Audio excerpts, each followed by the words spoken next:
and welcome to the second lecture of our laws of motion discussion. In the last lecture, we started with what is the first law of motion.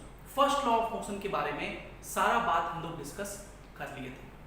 In this lecture, we'll talk about second law of motion and third law of motion.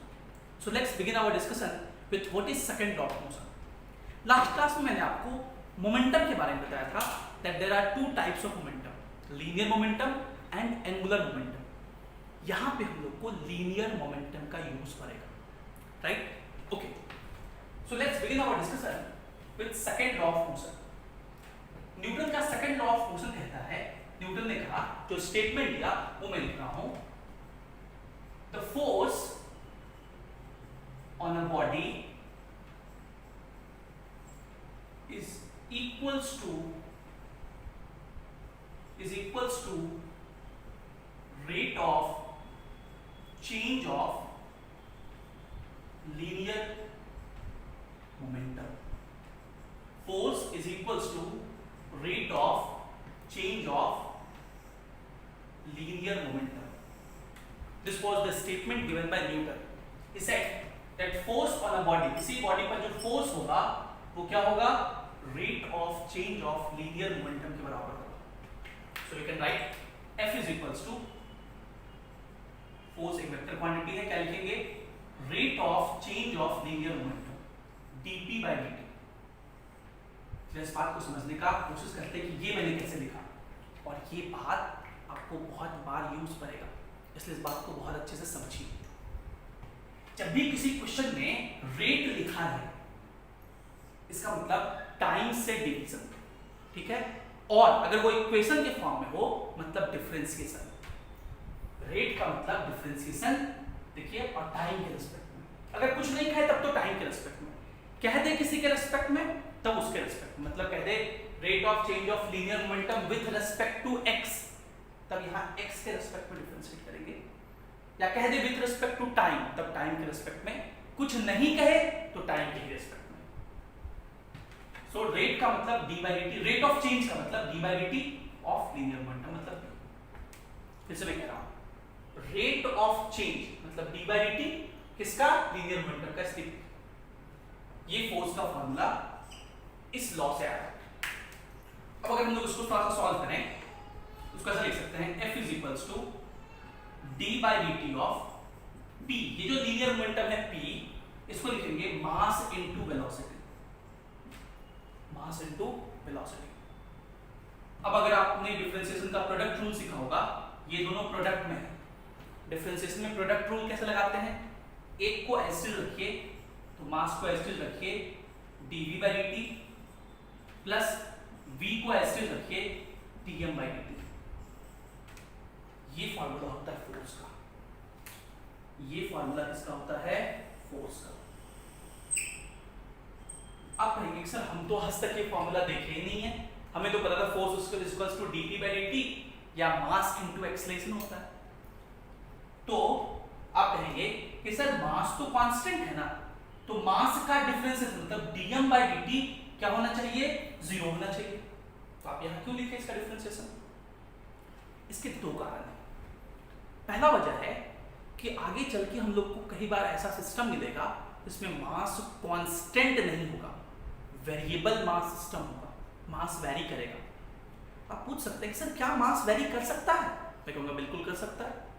Imagine कीजिए rocket propulsion जब होता है, ये हम लोग पढ़ेंगे आगे, variable mass system में रॉकेट प्रपल्सन का एग्जांपल पढ़ेंगे. रॉकेट को जब प्रोपेल करवाते हैं तो रॉकेट अपने साथ बहुत मैसिव अमाउंट ऑफ फ्यूल लेके जाता है. तो इनिशियली उस रॉकेट का मास बहुत ज्यादा होता है, लेकिन जैसे जैसे रॉकेट ऊपर जाते जाता है उसका फ्यूल खत्म होते जाता है. इन दैट वे उसका मास घटते जाता है. इन दैट केस फोर्स का फॉर्मूला में यहाँ आपको इस टर्म का यूज करेगा. ठीक है, पॉइंट नंबर 1 ये था कि मास वेरी करता है कब? जब वेरिएबल मास सिस्टम हो, example rocket. Point number, mechanics जो है वो दो तरह का होता है. मैकेनिक्स दो तरह का होता है. ये मैं इसलिए बता रहा हूं ताकि आपको हर चीज का एक ब्रॉडर आइडिया हो. मैकेनिक्स दो तरह का होता है. एक को हम लोग कहते हैं न्यूटोनियन मैकेनिक्स, न्यूटोनियन मैकेनिक्स, या इसी को हम लोग क्लासिकल फिजिक्स कहते हैं। न्यूटोनियन मैकेनिक्स का मतलब जो न्यूटन ने बनाया, न्यूटन के लॉज का स्टडी है, और जो हम लोग फिजिक्स पढ़ते हैं वो न्यूटोनियन मैकेनिक्स ही है। इसी को हम लोग क्लासिकल फिजिक्स भी कहते हैं। It is also called classical physics. Classical physics जो होता है इसमें जो वेलोसिटी होता है, velocity is very very less than c। What is c? c is velocity of light. c is velocity of light. Light का वेलोसिटी कितना है? 3 × 10⁸ मीटर पर सेकंड। इस वेलोसिटी के कंपैरिजन में जो पार्टिकल का velocity, what is v? Velocity of particle. जो पार्टिकल का वेलोसिटी है वो वेलोसिटी इस c के कंपैरिजन में बहुत कम होता है, ठीक है। और ऐसे केस में मास चेंज नहीं करता है, मास कांस्टेंट रहता है। मास क्या रहता है? कांस्टेंट रहता है। सो न्यूटोनियन फिजिक्स में मास किसी बॉडी का वेलोसिटी की वजह से चेंज नहीं करता है। ये नहीं बोल रहे हैं हम कि न्यूटोनियन फिजिक्स में मास चेंज नहीं करता, नहीं, मास चेंज कर सकता है, वेरिएबल मास सिस्टम में मास चेंज कर सकता है, लेकिन न्यूटोनियन फिजिक्स में, न्यूटोनियन मैकेनिक्स में किसी भी बॉडी का मास उसके वेलोसिटी की वजह से चेंज नहीं करता है। आप बोलेंगे सर मास वेलोसिटी की वजह से चेंज भी करता है क्या? हम कहेंगे बिल्कुल करता है। और वैसे मैकेनिक्स को हम लोग आइंस्टाइन्स मैकेनिक्स कहते हैं, या उसको हम लोग क्वांटम फिजिक्स कहते हैं। दूसरा पार्ट है आइंस्टाइन्स मैकेनिक्स।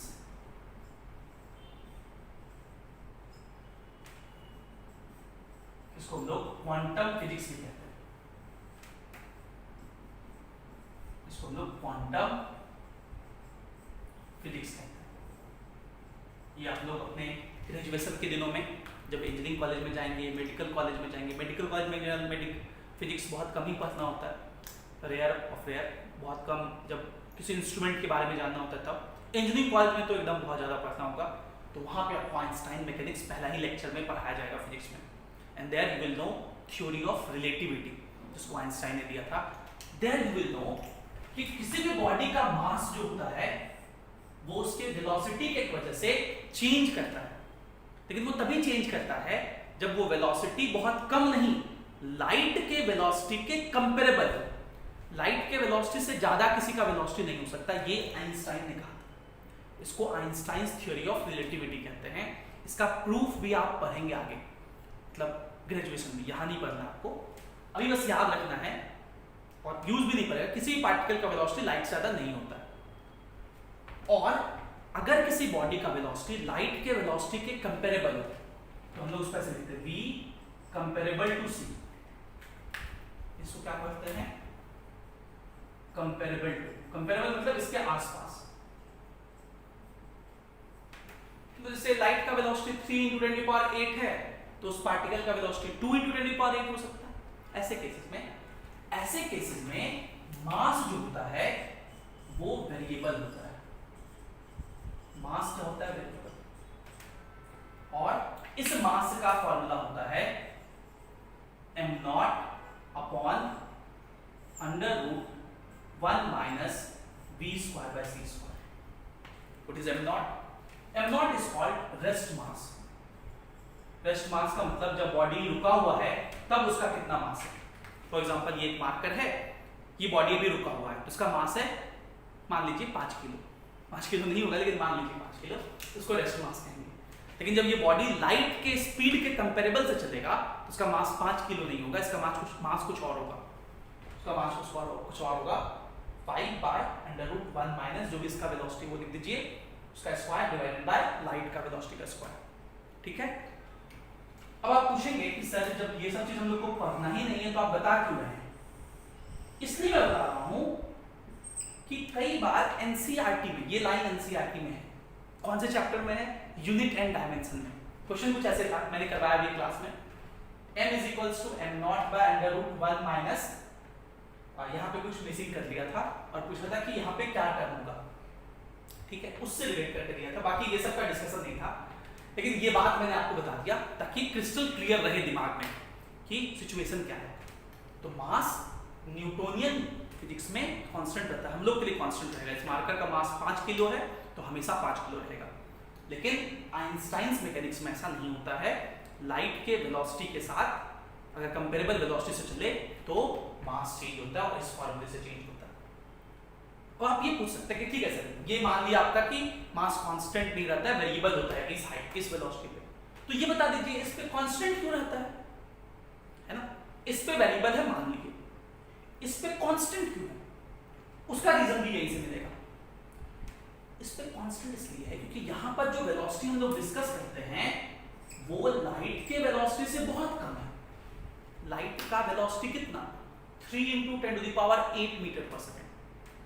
यहां पे जो वेलोसिटी डिस्कस करेंगे वो कितना? 50 मीटर पर सेकंड, 100 मीटर पर सेकंड, या मान लीजिए 1000 मीटर पर सेकंड। इतना ज्यादा ले लीजिए। याद रखिए, अगर मैं रख दूं वेलोसिटी का वैल्यू 1000 मीटर पर सेकंड, मतलब 10⁻3, 10⁻3 का स्क्वायर क्या होगा? 10⁻6 डिवाइडेड बाय c²। तो c लिखा हुआ है 3 छोड़ देते हैं, 10⁸, उसका स्क्वायर करेंगे 10⁻16।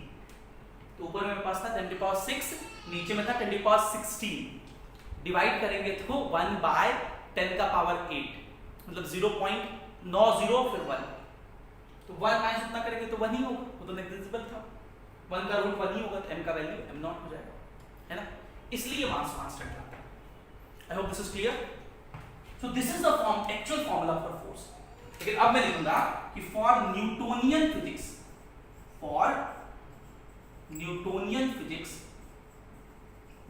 फिजिक्स के लिए मास क्या रहता है? कांस्टेंट रहता है। मास कांस्टेंट रहता है इसलिए dm/dt क्या लेंगे? 0। किसी भी कांस्टेंट का डिफरेंशिएशन क्या होता है? 0। कांस्टेंट का डिफरेंशिएशन 0। भाई डिफरेंशिएशन मतलब क्या है? चेंज को डिवाइड किए हैं टाइम से, तो जब कोई चीज कांस्टेंट है तो चेंज कहां होगा? नहीं होगा। तो इसका मास 5 है, चेंज हो ही नहीं रहा है। चेंज कितना लिखेंगे? 0। अभी इनिशियली 5 है, फाइनली भी 5 है, फाइनल माइनस इनिशियल कितना होगा? 0। इसलिए इसका डिफरेंशिएशन 0 होता है, कांस्टेंट का डिफरेंशिएशन इसलिए 0 होता है। तो dm/dt 0 हो जाएगा, मतलब ये टर्म 0 हो गया। और हम लोग पहले भी पढ़ चुके हैं काइनेमेटिक्स में dv/dt क्या होता है? एक्सेलरेशन। इसलिए मैं कहता हूं कि मैकेनिक्स में ओल्ड चीजें बार-बार यूज करेंगे। एक्सेलरेशन क्या होगा? dv/dt। तो ये फार्मूला मेरा लिखा गया, F = मास dv/dt एक्सेलरेशन, और ये टर्म तो 0 हो गया। तो ये फार्मूला आया force = mass × acceleration. I hope Newton second law of motion का ये जो स्टेटमेंट था आपको अच्छे समझ में आ गया होगा। इसको लिखिए, फिर हम लोग आगे बढ़ेंगे। Please note it down.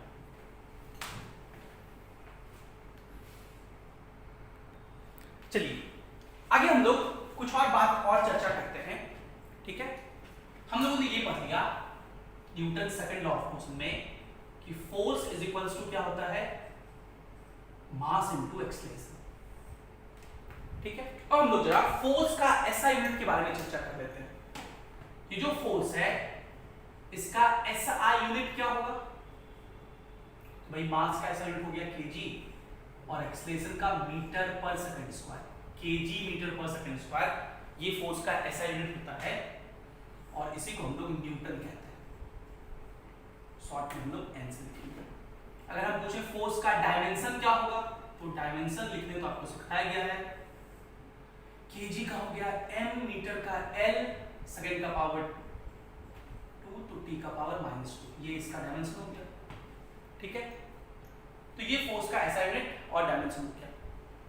अब मैं यहाँ पे एक और यूनिट की बात कर रहा हूँ जिसका नाम है सीजीएस यूनिट। ये सब मैंने आपको यूनिट एंड डायमेंशन में भी करवाया है, तो तुम नहीं किए यूनिट एंड डायमेंशन यहाँ अच्छे से समझ लो। CGS unit of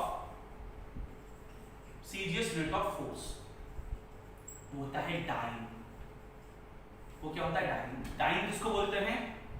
gram centimetre पर सेकंड स्क्वायर। ग्राम सेंटीमीटर पर सेकंड स्क्वायर को हम लोग क्या बोलते हैं? डाइन। और एक डाइन जो होती है, सॉरी हाँ, एक न्यूटन जो होता है वो 1,00,000 डाइन, मतलब 10⁵ डाइन के बराबर होता है।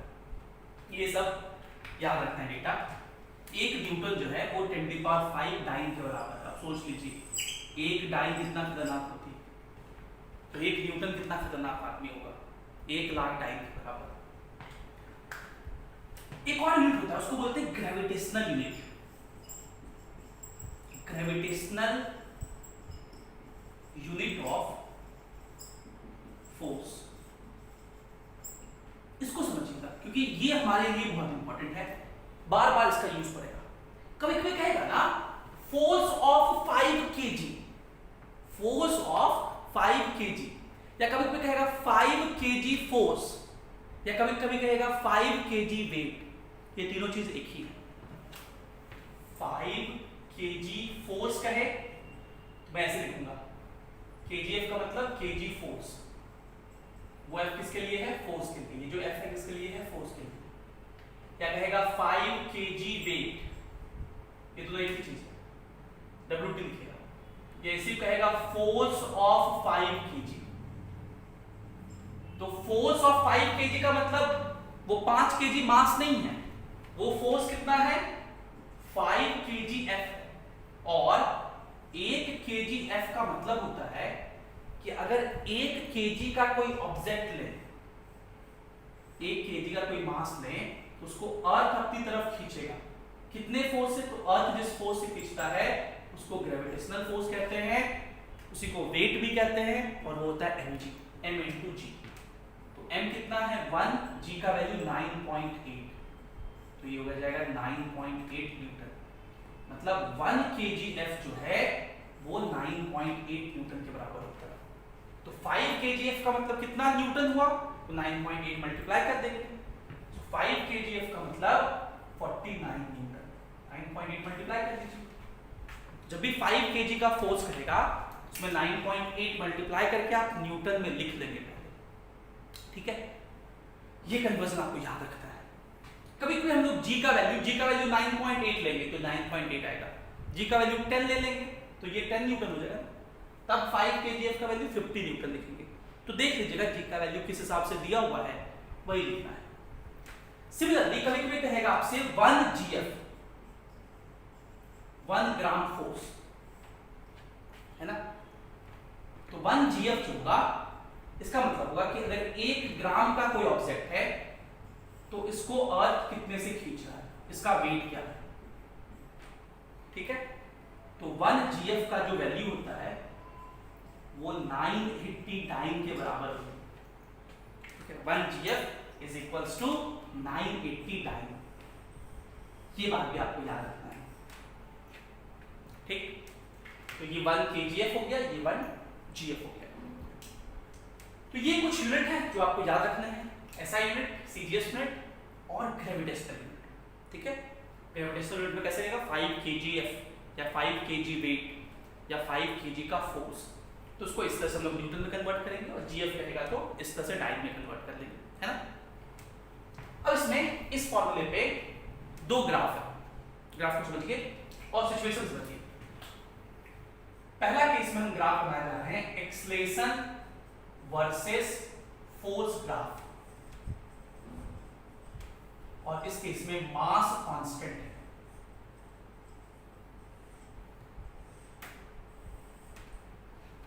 एक्सेलरेशन वर्सेस फोर्स ग्राफ का मतलब कि एक्सेलरेशन को मैं y एक्सिस पे दिखाऊंगा और फोर्स को मैं x एक्सिस पे दिखाऊंगा, ये x एक्सिस, ये y एक्सिस। तो एक्सेलरेशन मेरा y की जगह हो गया और फोर्स मेरा x की जगह हो गया, और फार्मूला हमारे पास क्या है, F is equals to ma, तो F की जगह पे क्या हो गया x, m तो कांस्टेंट है, तो इक्वालिटी और कांस्टेंट को ना प्रोपोर्शनल लिख सकते हो। जब भी इक्वल टू और कांस्टेंट हो तो उसको क्या लिख सकते हैं, प्रोपोर्शनल। और एक्सप्रेशन कहां पे है, y पे, x proportional to y, x proportional to y का graph straight line passing through origin होता है, straight line passing through origin होता है, मतलब इसका ग्राफ ऐसा होता है।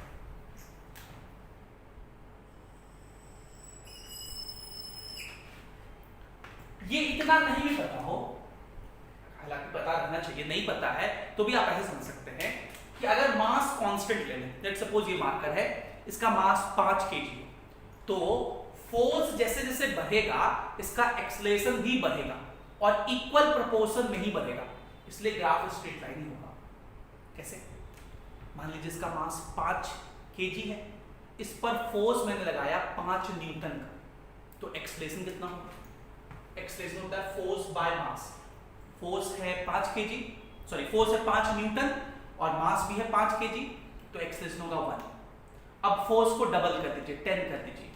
फोर्स हो गया 10, मास तो 5 ही kg है, तो 10/5 2 हो जाएगा, तो एक्सेलरेशन भी डबल हो गया। फोर्स को 15 kg कर दीजिए, 15 न्यूटन कर दीजिए, मास से 5 से डिवाइड करेंगे तो एक्सेलरेशन 3 है ना, तो फोर्स को भी ट्रिपल किए, तो उसी तरह 5 में बढ़ रहा है, तो ये 1 2 3 इस तरह से बढ़ते जा रहा है, इक्वल प्रोपोर्शन में बढ़ रहा है ना, इसलिए ग्राफ स्ट्रेट लाइन। ये है एक्सेलरेशन और फोर्स का ग्राफ जब मास कांस्टेंट। दूसरा ग्राफ है acceleration versus mass graph for constant force. For constant force, इस बार फोर्स कांस्टेंट है और हम लोग किसके बीच ग्राफ बनाना चाहते हैं? एक्सेलरेशन और मास के बीच। अब क्या सर मास तो अभी आप बोलते हैं वेरिएबल नहीं होता, यहाँ तो आप मास वेरी करवा रहे हैं, कांस्टेंट नहीं ले रहे। नहीं, हम ये बोले कि किसी भी बॉडी का मास न्यूटोनियन फिजिक्स में कांस्टेंट रहता है, लेकिन अलग अलग बॉडी का मास तो अलग अलग हो सकता है ना, या हम लोग अलग अलग बॉडीज लेंगे, सेम बॉडी नहीं रहेगा, फोर्स सब पे सेम लगाएंगे। एक बार ये पेन ले लिए, एक बार डस्टर ले लेंगे, एक बार टेबल ले लेंगे, एक बार चेयर ले लेंगे, तो सबका मास अलग अलग है, लेकिन सब पे फोर्स सेम ही लगा रहे हैं।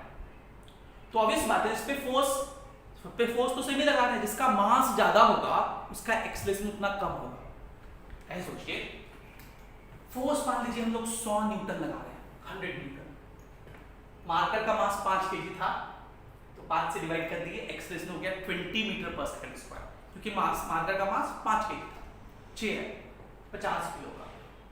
एक्सेलरेशन कितना होगा? 100/50, क्योंकि फोर्स तो 100 ही लेना है, 100/50 कितना होता है? 2। एक्सेलरेशन होगा 2 मीटर पर सेकंड स्क्वायर। तो मास के बढ़ने से एक्सेलरेशन घटेगा, एक के बढ़ने से अगर दूसरा घटे तो ऐसा ग्राफ को ऐसे दिखाते हैं। देखिए मास इधर बढ़ रहा है, एक्सेलरेशन देखिए घट रहा है। ये ग्राफ बता रहा है कि जब मास बढ़ेगा इंप्लाइज एक्सेलरेशन घटेगा। इस चीज को हम लोग इनवर्स वेरिएशन कहते हैं, इसको डायरेक्टली प्रोपोर्शनल कहते हैं, डायरेक्ट वेरिएशन बोलते हैं, इसको इनडायरेक्टली प्रोपोर्शनल या इनवर्सली प्रोपोर्शनल या इनवर्स वेरिएशन कहते हैं। इस ग्राफ को स्ट्रेट लाइन कहते हैं। इस ग्राफ का नाम है रेक्टेंगुलर हाइपरबोला। नाम है, खाली याद रखना है, मैथमेटिकल नेम है रेक्टेंगुलर हाइपरबोला। बाकी जो लोग आगे मैथ्स पढ़ेंगे 12th में, सॉरी 11th में, तो उसमें आपको मैथ्स वाले सर बहुत डिटेल में आईआईटी के लिए रेक्टेंगुलर हाइपरबोला पढ़ाएंगे। अभी हम लोग को बस याद रखना है इनवर्सली प्रोपोर्शनल में ऐसा ग्राफ होता है।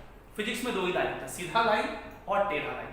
ठीक, तो आई थिंक ये सारी बातें आपको समझ में आ गई होगी। इसको लिखिए, फिर हम लोग आगे बढ़ेंगे। Please note it down.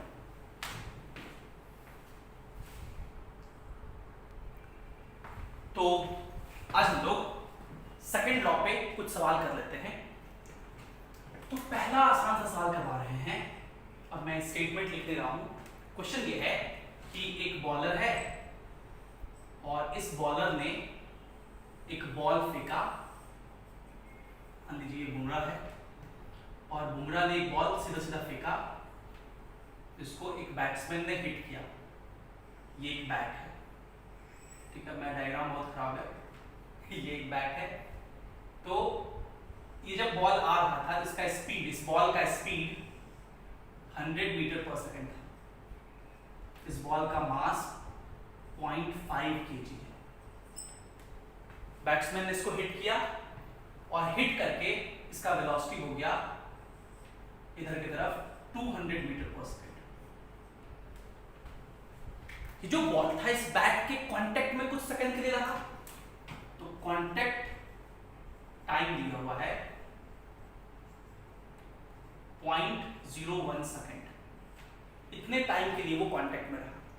तो आपको बताना है find force applied by bat. ये बैट, ठीक है, कितना फोर्स लगाया ये आपको निकालना है। तो देखिए जब ये बॉल आ रहा था तो इसका इनिशियल मोमेंटम कितना था? मोमेंटम क्या होता है? Mass into velocity. ये पिछले क्लास में सिखाए थे और मैंने कहा मोमेंटम कहूं तो आप अभी तक लीनियर मोमेंटम ही समझेंगे, आगे भी जब तक आप एंगुलर मोमेंटम ना पढ़ लें तब तक मोमेंटम का मतलब लीनियर मोमेंटम ही समझेंगे। इनिशियल मोमेंटम क्या लिखेंगे? Mass into initial velocity.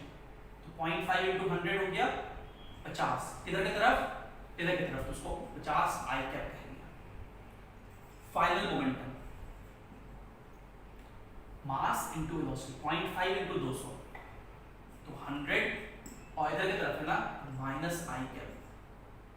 Change in momentum कितना होगा? फाइनल माइनस इनिशियल तो minus 100 I cap minus 50 I cap.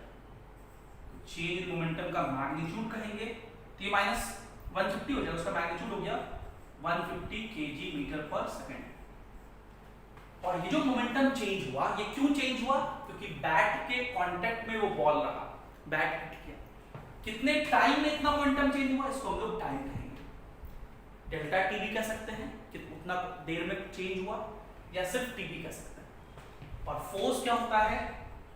dp by dt। dp का मतलब डेल्टा p और dt मतलब चेंज इन टाइम, जिसको मैं t लिख दे रहा हूं, ये रहा टाइम। तो यहां से फोर्स निकाल सकते हैं। डेल्टा p क्या हो गया?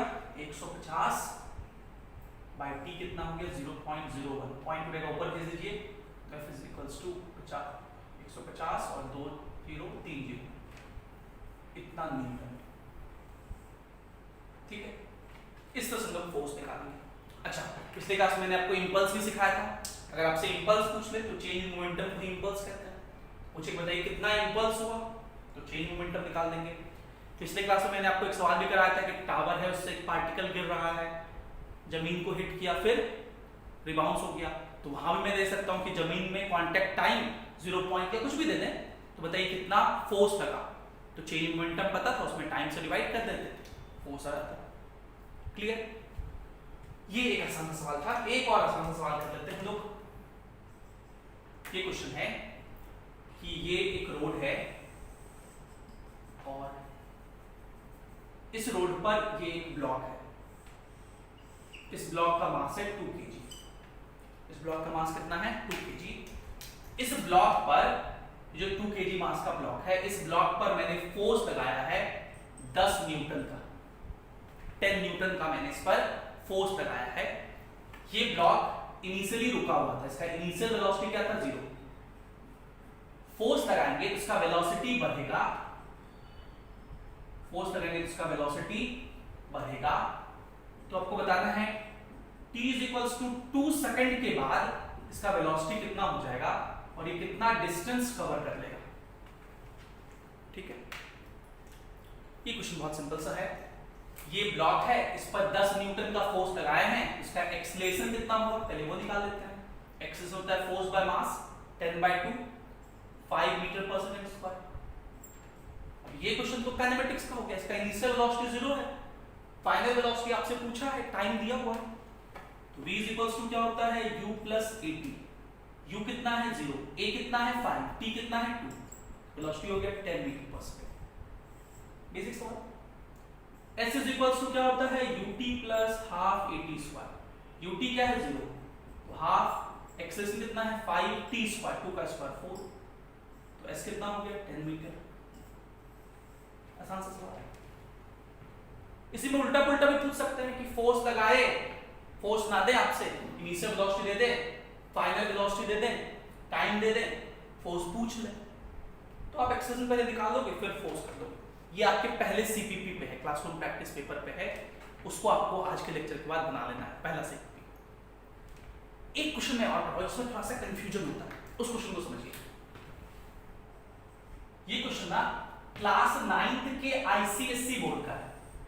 आईसीएससी बोर्ड के बुक से मैंने ये क्वेश्चन उठाया है और मुझे ये क्वेश्चन बहुत अच्छा लगा क्योंकि बच्चों को समझने में इसमें कठिनाई होती है और मेरा हमेशा से फोकस कॉन्सेप्चुअल अंडरस्टैंडिंग पे होता है।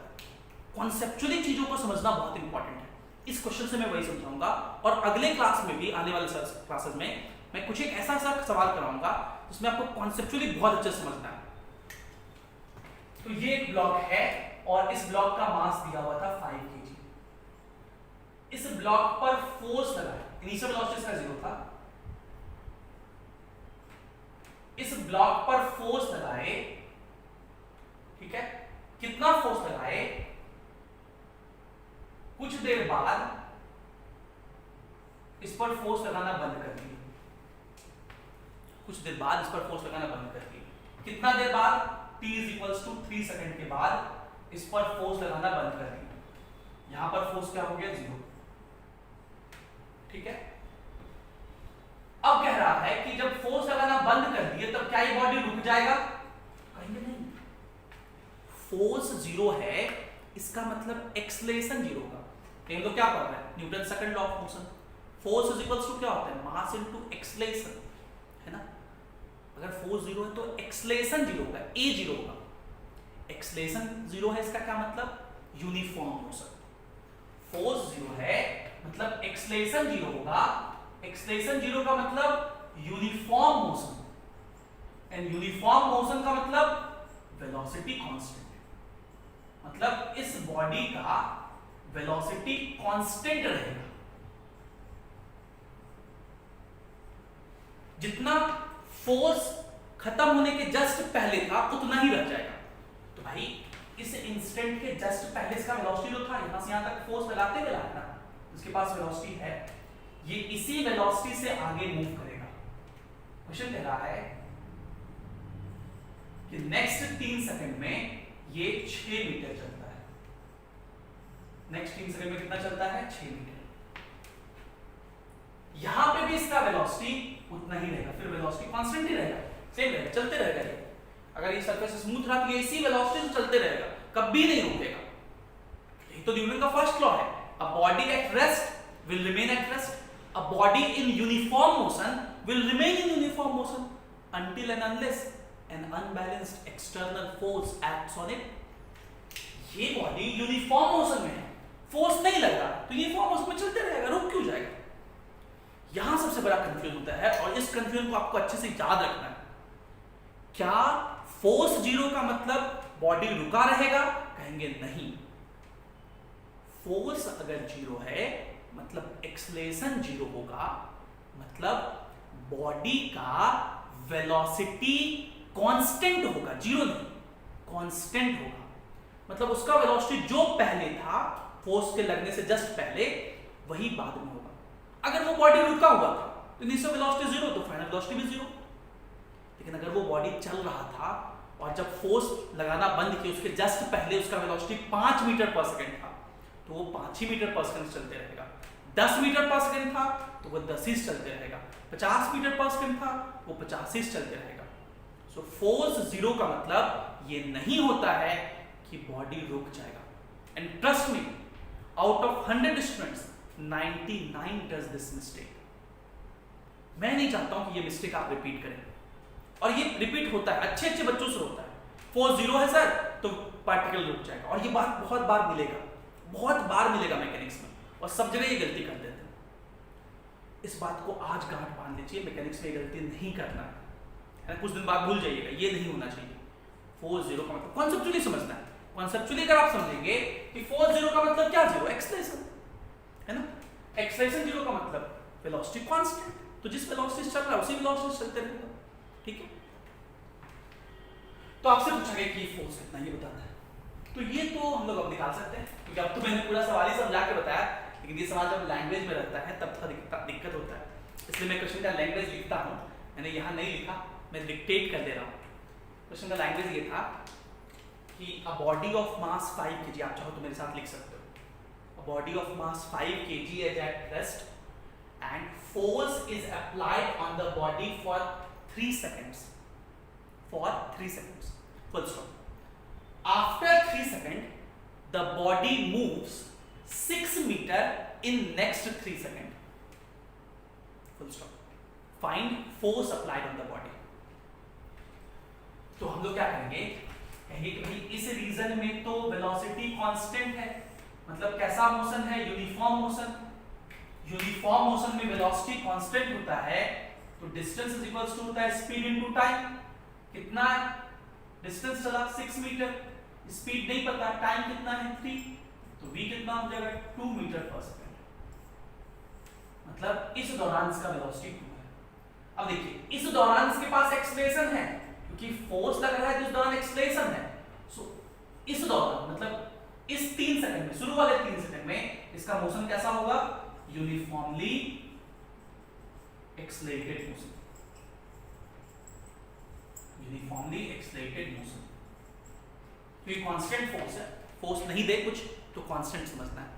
फोर्स कांस्टेंट है इसलिए एक्सेलरेशन भी कांस्टेंट होगा, और एक्सेलरेशन कांस्टेंट है इसलिए यूनिफॉर्मली एक्सेलरेटेड मोशन होगा। तो इस पार्ट में ये मोशन क्या है? यूनिफॉर्मली एक्सेलरेटेड है। यहां पर ये फाइनल वेलोसिटी हम वो निकाल चुके हैं, 2 मीटर पर सेकंड है। इनिशियल वेलोसिटी यहां पे 0 है और टाइम 3 सेकंड है, तो a = v - u / t कर देंगे, तो ये हो जाएगा 2/3 मीटर पर सेकंड स्क्वायर। फोर्स निकाल देंगे, मास इनटू एक्सेलरेशन, 5 × 2/3 10/3 न्यूटन। ठीक है, तो ये चीज आई होप आपको समझ में आ गया होगा। So this is all that you need to know regarding second law of motion, right? So आज के लेक्चर को मैं यही वाइंड अप कर रहा हूं। Thank you for being with us, have a great day.